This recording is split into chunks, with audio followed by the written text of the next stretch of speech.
আসসালামু আলাইকুম এভরিওয়ান। তো এই তো আমি আমার আব্বুর সাথে আমাদের জায়গা দেখতে আসছি। আব্বু আমাদের জায়গাটা আমাকে দেখানোর জন্য ও চেনানোর জন্য নিয়ে আসছে আব্বুর সাথে।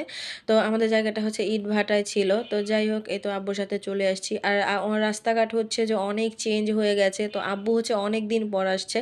অনেকদিন পর বলতে অনেকদিন পর। তো গাড়ি আমাদের একটু অনেক দূরেই নামিয়ে দিয়েছে। তো আমাদের অনেকটা পথ মানে হাঁটা লাগছে। তো যাই হোক তো এই যে হাঁটতে, হাঁটতে মানে একদম ক্লান্ত।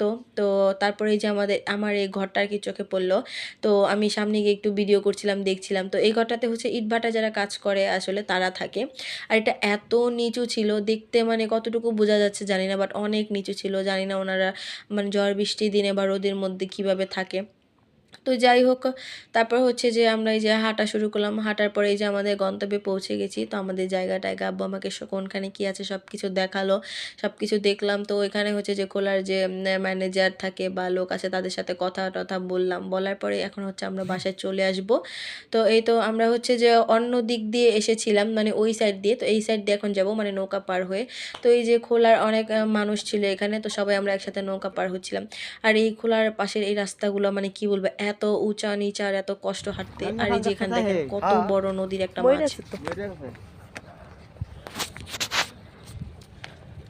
ভালোই তো বড়। ওই যে খাবলা দিচ্ছে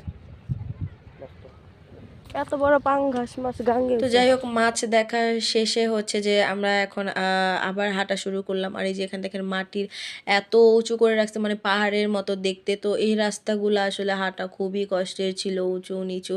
তো হাঁটতে হাঁটতে আমরা একদম ক্লান্ত। তারপরে যেখানে এই খোলাটাতে আবার যে ইট বানাচ্ছিল। তো যাই হোক অবশেষে আমরা মেন রাস্তায় আসলাম। একটা গাড়িও পেয়ে গেলাম। তো গাড়িতে উঠে আমরা বাসায় আসছি। আর আজকের জার্নিটা খুবই কষ্টের ছিল হাঁটতে